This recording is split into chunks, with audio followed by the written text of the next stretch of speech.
Hello friends, in today's video I'm going to be talking about some manhwas that I loved but I just stopped reading them for one reason or another.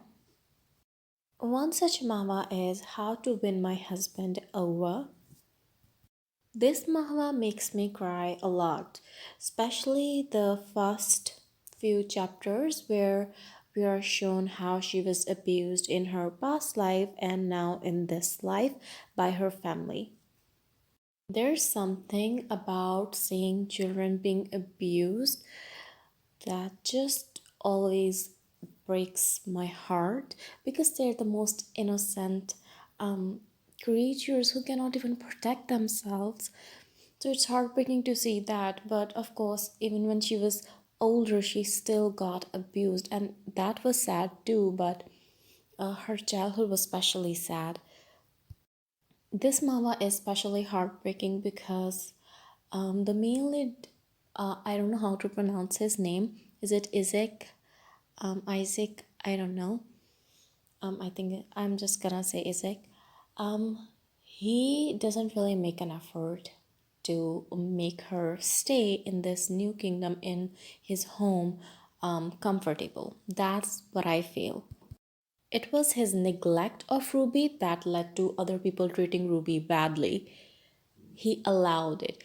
Fine, he himself didn't treat her horribly, but his neglect of her, his unawareness of the situation she was in, led everyone around him to bully her, to mistreat her, to abuse her. So her misery just doesn't end by marrying our main lead. I stopped reading this manhwa, I think when first season ended, or maybe after a couple of episodes into the second season. When she's in the forest, she has run off into the forest, and he goes after her to bring her back. And I was praying that she just ends up staying in the forest with those tiny little cute monsters and the dragon who actually love her, who actually care for her, instead of going back with the main lead. And that was the general consensus when these episodes came out. Most people just wanted Ruby to stay in the forest and not go back to the main lead. But afterwards, after all the other chapters came out, everyone's opinions suddenly changed regarding the main lead. They started liking the main lead, but I still don't like the main lead. I feel like he still doesn't do enough, or he still hasn't done enough to make up for what has happened to Ruby in the past. Since I know all the spoilers about the novel, and even if I stopped reading after those forest episodes when she decides to go back to Isaac, I still kept up with the spoilers because there was a lot of spoilers on Instagram. They post screenshots of the mahwa, so I know everything that is happening in the mahwa. I'm not oblivious of it. And I also know spoilers from the novel, and the excuse that Isaac gives at the end is that he just loved her so much in the beginning, and he could tell that she wasn't in love with him. She was just afraid for some reason and wanted to stay with him, but he didn't want it to probe because he didn't want to scare her away. That is such a lame excuse. That is a weak excuse in my books. We see so many mamas where male lead go out of their way to figure out what is happening with the female lead. If you had told her you wanted to help her, she could have confided in you and let you know all that was happening to her, and so much pain and abuse could have been avoided. But my reason for not reading this Manhwa is not Isaac. I'm still gonna read this one once the whole Manhwa is completed. But it's just that some scenes would leave me so frustrated that I was just unable to continue reading it. I loved it. By the way, I loved the story. Don't get me wrong, I love it. I'll still read it. I love Ruby, but I don't like Isaac. Next one is Karinas' Last Days. As the name suggests, it is a tragic manga. So if you're gonna read it, Just get your tissue papers ready because you're gonna cry a lot. Anyways, when I read this manhwa, in the beginning, there wasn't any official translation at the time. There was only unofficial translation available, and only of maybe 15, 20 chapters, if I'm being generous. I don't think there was even that, and I freaking loved the story.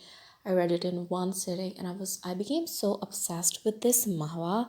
I just couldn't wait for other chapters to come out. So I just went on spoiler hunting and ended up reading a lot of spoilers. And sometimes, those spoiler sites, they sometimes post parts of the novels there. You can even read those parts even if you don't have access to the whole novel itself.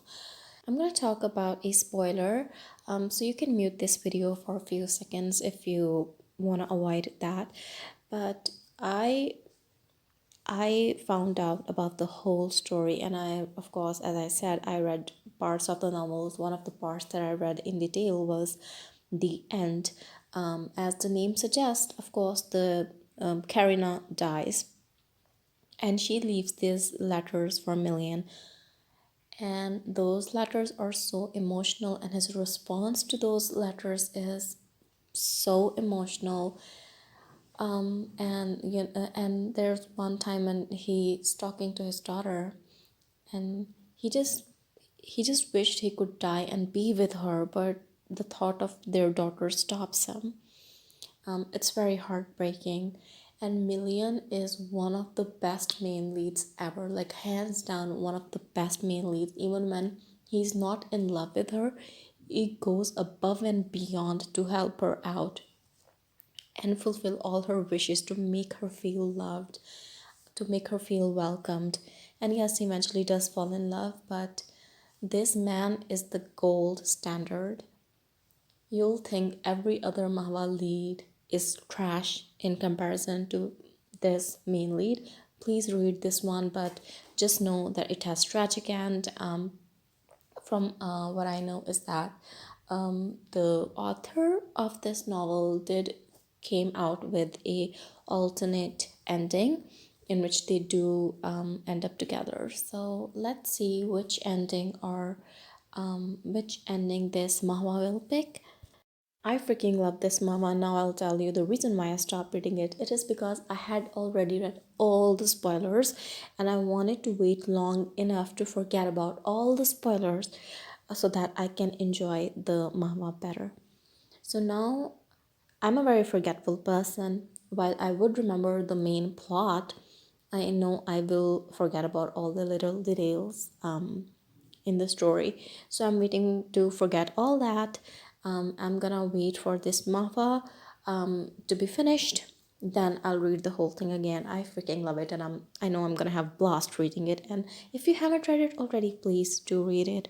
But again, as I warned you before, keep your tissue papers ready because you'll cry. Last one is Kill the Villainess. I loved this one initially when I started reading it, and just at the time, only few chapters had come out, but I just could not wait. I was that much into the story that I ended up finding all the spoilers of the novel. Anyways, after finding the spoilers, I loved the story even more. And I, of course, read it even though I knew spoilers, I knew what was gonna happen. Still loved it, still read it, but after season one ended and there was this gap, I just forgot about this manga altogether, and I just wasn't in the mood to pick it back up again. I feel like this happens to a lot of us fans because we are overstimulated. There are thousands of mangas, we easily get distracted.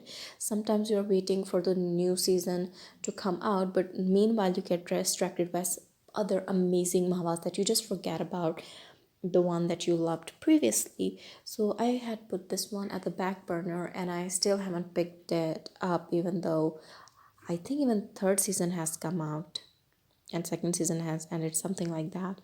And I think unofficial translations, this manga has ended.